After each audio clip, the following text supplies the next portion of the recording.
Ang sarap, mani at asukal lang ang ating kailangan. Pero sulit naman sa sarap, kaya tara na, nood na! Hello everyone! Ngayon naman ay peanut brittle ang ating gagawin. Napakadali lang. Higit sa lahat, mani lang at asukal ang ating kailangan. Pero uunahin muna nating lutuin itong ating mani. Isasangag muna natin siya ng walang mantika. So ayan, lulutuin lang natin to ng mga 8 minutes. Kaya naman, welcome back to Yudelmo's Kitchen. At kung bago ka sa channel na to, syempre, welcome na welcome ka. Don't forget to subscribe, like, and share. Yung apoy natin, kailangan hindi masyadong malakas para maiwasan natin yung hindi pa siya luto pero sunog na. So, ayan, hinay-hinay lang yung apoy natin. Nasa medium heat lang tayo. At pag nakita nyo rin na medyo nagka-crack na yung mga balat, sign na yon, naluto na ang ating mani. Ngayon naman ay tatanggalan natin ng pinakabalat. Gumamit ako ng ganitong klase na strainer para pagtanggal ng balat, dire-diretso na siya, mas mabilis. So ayan, kung medyo mainit, gamit lang tayo ng paper towel, at kung hindi nyo naman talaga kaya yung init niya, hintayin nyo na lang muna na lumamig. At para naman sa announcement, tuloy-tuloy pa rin po ang pagbibigay namin ng 500 GCash every end of the month. Kaya naman, comment ka na dyan sa baba at baka ikaw na ang mapili namin. Minsan, more than 500 pa ang aming binibigay, depende sa mga comment. At ang bawat napipili, ina-announce namin sa Facebook page. So, ayan, kapag natanggal na natin yung mga balat niya, ipapagpag lang natin, diba, mabilis lang. Kung wala naman kayong ganitong klaseng strainer, medyo, ano nyo na lang, palipat-lipatin nyo lang sa mga kamay nyo, maya-maya, wala na yung mga balat na yan. Kaya naman, eto na ang ating binalatang roasted peanut. Follow nyo din po kami sa Facebook page kasi meron din po kami mga pag-games doon na doon namin ina-announce. So, ayan, kaya click lang po ang Facebook page ng Yudelmo's Kitchen.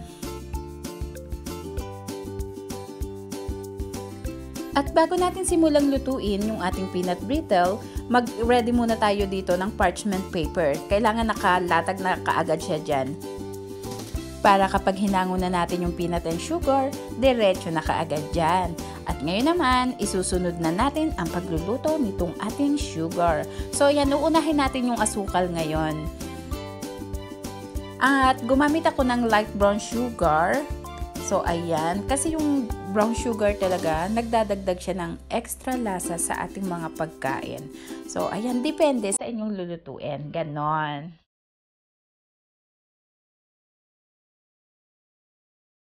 Haluin lang natin sa apoy na medium heat din para hindi bigla ang pagkaluto. Ayan, ganyan lang. Halo-halo lang tayo dyan.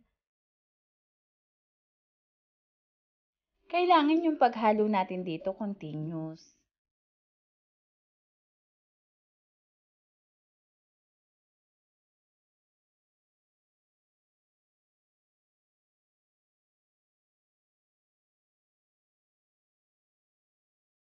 At kapag ganito na medyo nagbubuo-buo na, pwede na nating ilagay yung ating roasted peanut. So, ayan.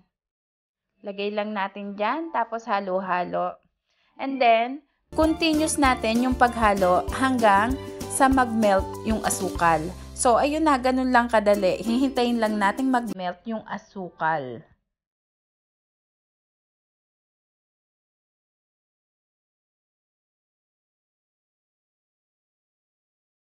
At continuous ang paghalo natin sa medium heat na apoy. Ito talaga kailangan nating iwasan na masunog.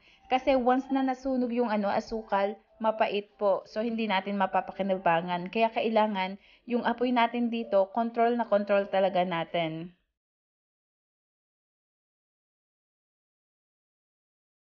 Namiss ko kasi itong peanut brittle. Wala kasing nabibili nito dito sa lugar namin. Kaya yan yung naisipan kong iluto ngayong araw na to. So, ayan, kalimitan kasi sa Pilipinas, mabibili mo to dun sa mga pasalubong. Like, pag pumunta ka ng Tagaytay, nandoon ang maraming peanut brittle. Sa Baguio, ayan. So, ayan, pero ito talaga the best. Ang simple-simple lang lutuin pero walang nagbebenta talaga dito. Lagi ako naghahanap kaya ayan, gumawa na lang ako ng sarili. So ayan, sa mga lugar na walang mabiling peanut brittle, eto po napakadali lang. Kailangan lang natin ay asukal at mani. Ganun lang kasimpleng gawin. At eto na, medyo nagme-melt na ng konti itong ating sugar. So, ayan, basta laging tandaan, kapag nagluluto tayo ng ganito, yung may mga arnibal or caramel something, ang apoy natin dapat laging dahan-dahan para hindi masunog. Ayan, ako malapit-lapit na. Amoy na amoy ko na. Naamoy ko na yung yung bango at sarap nitong ating peanut brittle.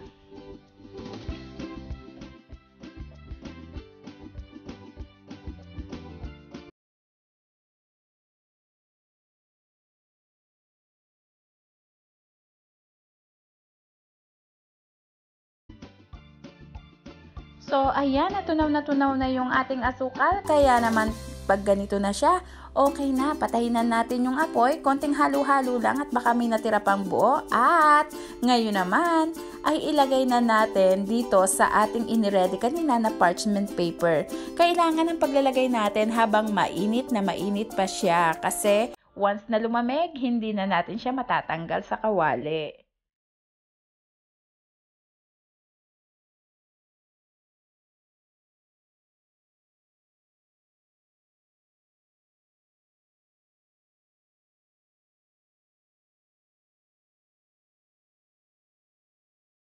So, ayan, at depende sa kung gaanong size ang gusto nyo gawin.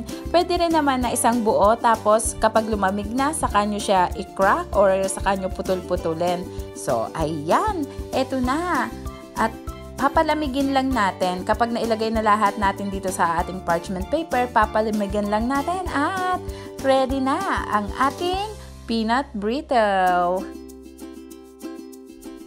Kaya naman, hintayin lang nating lumamig kapag natapos na nating ilagay dito sa ating parchment paper. And again, this is Bella, ang inyong kusinera ng Idelmo's Kitchen. Kung nagustuhan nyo ang video na to, don't forget to subscribe, like and share, at pakihit nyo na rin ang notification bell para lagi kayong updated sa mga bagong upload. Tingnan nyo muna yung finished product ha, pakita ko sa inyo.